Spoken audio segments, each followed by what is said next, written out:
we've seen a decline in our numbers too. Slow but sure, going the right way. And that includes just about every county has had a decrease. Some are decreasing faster than others. Forsyth and Guilford County, as of this morning, had case rates of 52, and if roughly around just before Christmas, we were in the high 70s. So that's progress, and I think that sort of the late January, people are a little tired of the holiday socialization, maybe taking some time off, spending more time at home, watching more Netflix, and that's helped. But we need to make sure we continue to wear our masks and to personally distance and to really avoid the family and friend bubble fusions, as I call them. I still hear a lot of people who get, phone calls, oh, we're quarantining, and because there was a case here or a case there, and so it's still happening and will for some time. The deaths kind of have plateaued across the U.S., and deaths lag usually by a couple weeks, case rates. So I would anticipate that deaths will be coming down as we get into February. So what do I predict for February? Well, it's going to depend on us. If we continue to wear masks, personally distance, and avoid the bubble fusions, lots of good hand hygiene, the rates should continue to slowly come down. But if people start getting social again, we could have it come back in another wave. So I think it's going to kind of undulate a little bit, up and down, but hopefully mostly in a downtrend. We can't relax though yet. Still a lot in the news about, quote, variants, and there's three that's following. We talked about variants last week, and so I won't go into the science again. But between now and last week, really not a lot more known about these variants. The ones that people are most worried about are the ones that popped up in South Africa and in Brazil. Some people are concerned that the one in Brazil might actually evade natural immunity. So if you had COVID once before, that you could get this variant. That's not really been proven yet, and we need to get more science to know that. You can be concerned about it, but until you know it for sure, you'll have to just kind of take it as it comes. These variants actually are the same things we do for regular COVID. Will help keep us safe from variants as well, and that the masking and the distancing and avoiding the close contacts with other people. Our tools are the same. So it's what are we going to do different? Some people say everyone should be wearing N95 masks, which are the special masks that we wear in healthcare. Actually, when we're taking care of COVID patients, a lot of people still use surgical masks. They don't wear N95s, and we really haven't had many issues. So I'm not so sure that wearing N95s around everywhere is any better. For average people. The masks are more fatiguing after you've had it on for a while.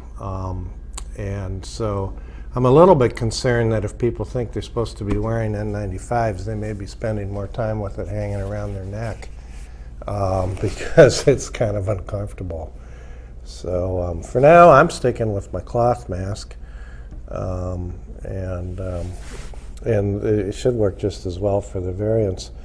Remember, though, we talked a lot about masks, cloth masks, way back early part of the summer, and that they're not all the same, and you want one that's at least got a double fabric and maybe some filler with it. And the gaiters that stretch when you pull them up don't work as well. And thin fabric doesn't work as well as the thicker fabrics. So when you choose a mask, choose wisely. So a little bit about vaccine. About 7% of the U.S. population's been vaccinated. So we got a ways to go. But it's this has been, if you remember as a kid playing that game of red light, green light, that's kind of how I've felt with the whole vaccination thing. So you get your vaccine in, and then all of a sudden it's green light, vaccinate, vaccinate, vaccinate, and then all of a sudden, whoops, no vaccine for you this week, red light. And then all of a sudden, here's your vaccine again, and it comes in they let you know with like 24 hours notice, and then it's green light, and off you go vaccinating again. So, if you, the public, thinks that it feels kind of jerky, it is, and it just has to do with how the vaccine comes down from the federal government to the state, and then how the state distributes it. And as time goes on, that's gonna even itself out. I think in the next 3 weeks it'll even itself out, so that it won't seem so jerky. But there's for quite some time, there's going to be more people who want to get vaccinated than there is vaccine available, and that's just the way it is. The factories are trying to ramp up their production to make it faster. We'll have, I think that AstraZeneca's vaccine probably won't get looked at by the FDA maybe until April. Johnson & Johnson has an adenovirus vectored vaccine that might be going to the FDA as soon as next week, maybe this weekend. It's a little unclear how good it is because the company hasn't really released any preliminary data on it. So when the FDA looks at it, I'll see the data, and then I'll let you all know how well the Johnson & Johnson vaccine will work. The one thing about that vaccine is that there's not very much of it that's already been produced, and it's a little hard to make, so there won't be a big supply of it initially. So I think for most of us, we'll be using Pfizer and Moderna, the two messenger RNA vaccines. Here in the Triad area, the county health department now has a mass vaccination site set up at the fairgrounds in the education building there. And I was talking to Glenda Dancy, who's one of the people heading that up over at the health department yesterday, and it's going really well, actually. And they hope to be, within a couple more weeks, maybe doing 4,000 to 5,000 vaccines a day, and that's a reasonable amount. Of course, we'll have to have them coming in from the state, and we don't have that amount yet, but from a vaccine. But when we do, we'll have the engine to get people vaccinated. There's a partnership between Forsyth County Public Health and Wake Forest Baptist Health and Novant Health, and working together at that facility. This is really an example of there is definitely an economy of scale with vaccinating for COVID, and so when you get a lot of people together, working together in close partnership, sharing vaccine, one person doesn't get very much, share it that way. If the other person doesn't get very much, share it this way, so we can all work together for the better health of the community. So I'm really encouraged by that, and I think it'll help get people vaccinated. Mass vaccinations, so like you might see in a stadium or something like that, I think there's one going on in Charlotte this weekend. I think after that, you might not see those for a while until we can have enough vaccine to support those. And because if you put all your vaccine into these mass vaccination sites, it means a lot of other people might go without it. And so we're trying to be very equitable. about vaccine distribution, urban versus rural, and then particularly our historically marginalized populations. And I'll tell you, that's one area where we got to work harder, because the social economically disadvantaged, and then for people of color and other ethnicities are not getting vaccinated at the rate they should be. And we've been talking about how best to reach out to these communities. There is some vaccine hesitancy in these communities, so we need to educate and communicate, reassure, and then provide access to vaccine, and that's the goals as we move forward. So a couple things about the vaccines. Still, the messenger RNA vaccines, after the second dose, people sometimes will get a little bit of a fever, and you will be sore, and that's normal. I call them, rather than call them adverse reactions or side effects, I just call it an expected effect. And it just means the vaccine's working and your immune system's revving up.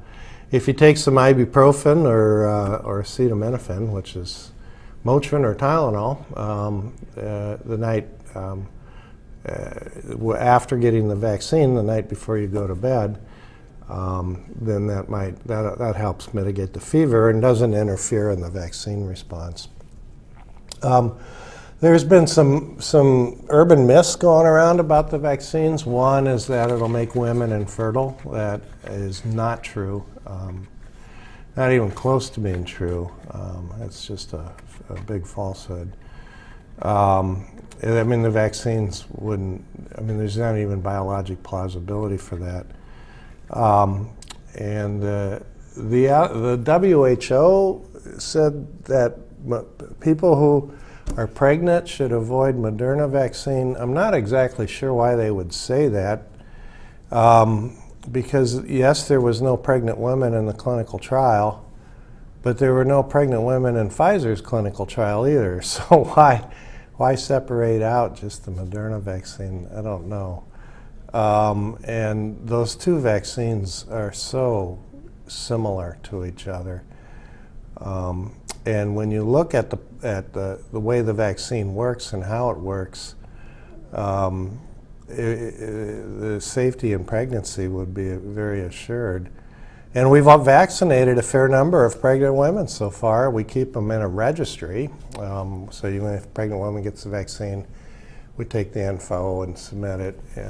And that registry hasn't shown any safety signals or problems at all. So American College of Obstetrics and Gynecology recommends that that women who are pregnant talk with their doctor about getting vaccinated, and is advocating vaccination in that group, and it's because pregnant women have more complications if they get COVID. So it's a good reason to get vaccinated. So I guess I'll go ahead and, there was a question that was submitted last week that I didn't get to about the recent reports on wearing two masks or a type of mask. I think that if you have a good mask, like I was talking about before, that has at least 2 layers and a bit of a filler in it, it's probably sufficient. And I see people wearing 2 masks. And you can if you want. There's no real studies that show us that it's going to be any more protective for you. Remember, a lot of the reason for the mask is to protect the people around you. Just in case people wonder, everyone here is back at least 12 feet from me. So, but it's so I don't know. It's kind of personal preference, I think. I don't feel a strong need to do it. So with that, I'll open it up to questions. Yeah, I guess we'll start with a lot of people you mentioned getting their first dose of vaccine and not entirely sure when there's going to be vaccine available for their second dose. We've gotten some questions about, what happens if I'm late on getting my second dose by a week? Can I push it back months? What's going to happen if I'm a month late getting my second dose? Yes, regarding the second dose and whether or not there'll be enough around, so far the federal government so here's how we do this. We have all of the first doses. Each vaccine provider counts all their first doses, and then on the day, so we do it by week. And then the program that distributes the vaccine automatically counts the second dose in for either 3 weeks or 4 weeks, depending which vaccine it is down the road. And then it sends you that number of doses. And so far, that part's actually been working pretty well. So we haven't had any issues with getting the second dose. And the federal government says that they're going to continue to do it that way. So I'm not too concerned. Now, if you don't get the second dose for some reason, then the data shows, so let's just take Pfizer, for instance, Pfizer's vaccine. It's 21 days. So the data shows that if you wait up to day 42, we have data that shows that it's probably just as good. Beyond 42 days, we don't really know for sure. The ACIP's guidance is that for some reason, if you miss the second dose,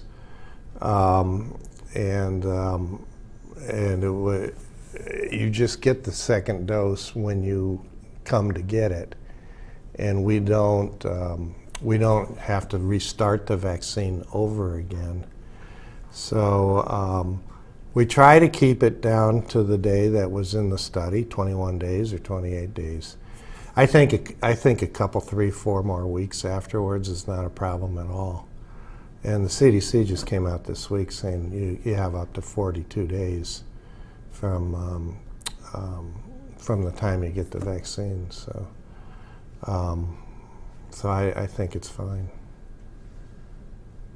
Awesome. And then you talked about marginalized communities and getting that out there. And the rate right now within the state is a little lower with minority communities than the population says it ought to be. Do you think that's a problem with education or getting the vaccine to them? Where did that lie? It's a little bit, yeah. So why are the marginalized communities rates of vaccination lower? So yeah, some of it's education, trying to get through vaccine hesitancy. I've talked to a lot of groups, almost like in focus group type situations, and they just want more info. The most common response I hear is, "Yeah, I'll probably get it. I'm just going to wait a little bit."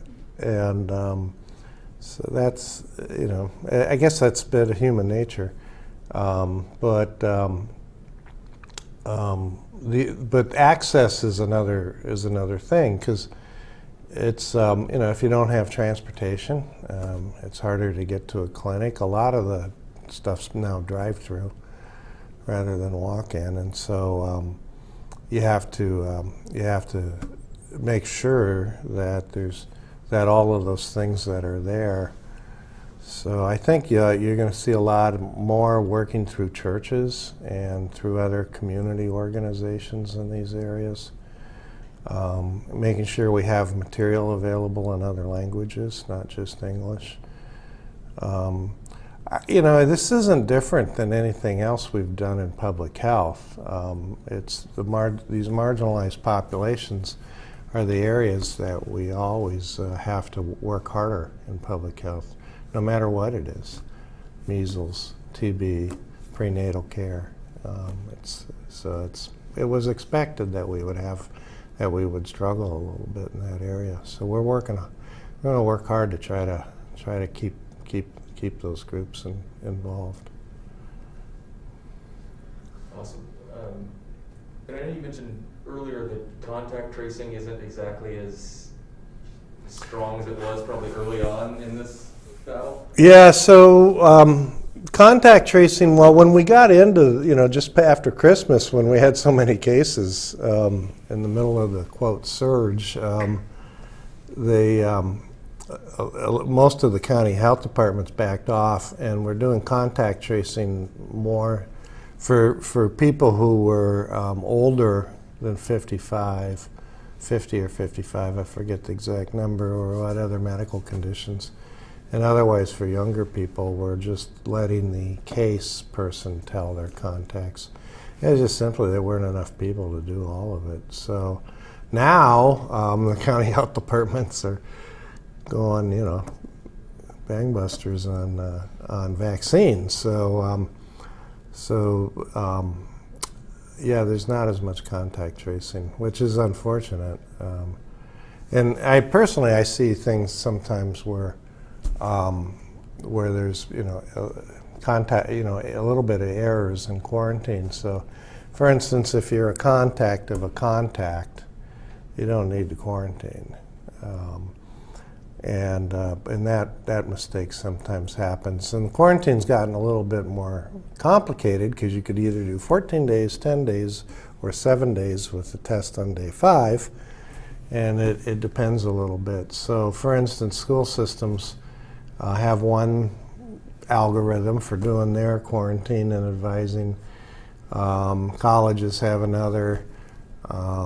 Certain workplaces may have their own. So it's gotten a little bit, rather than the county health department doing it all, other people are stepping in to fill in on that.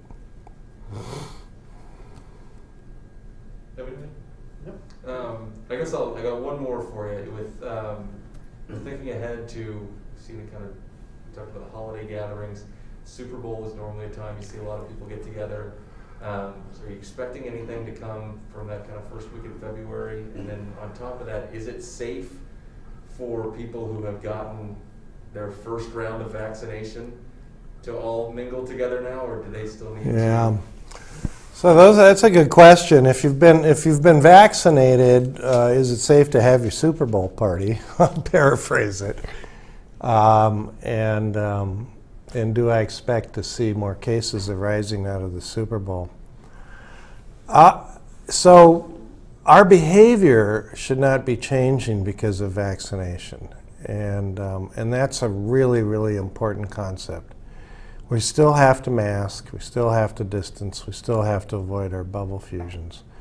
And the reason why is that it is theoretically possible that, like other viruses, you could become colonized with COVID.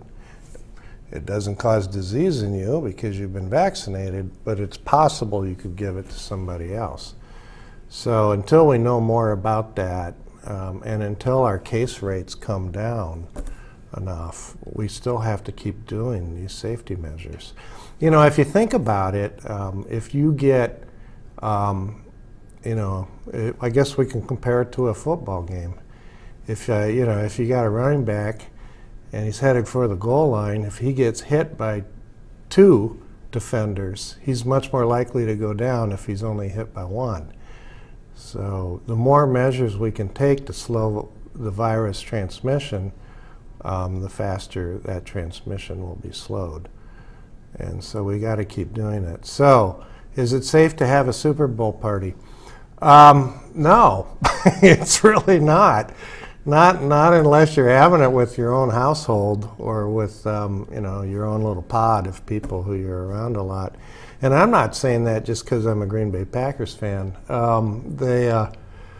I think this year it's time to, watch the game, text with your friends, or put on a Zoom call on the side for all of that fun commentary. You can still eat lots of food that's not healthy for you. That doesn't go away. So you can, but people should not be getting together for the Super Bowl. It's just not a good idea. Now, if you're going to do it outside and stay masked, you can. But a lot of people this time of year, in particular, I think, would find that hard.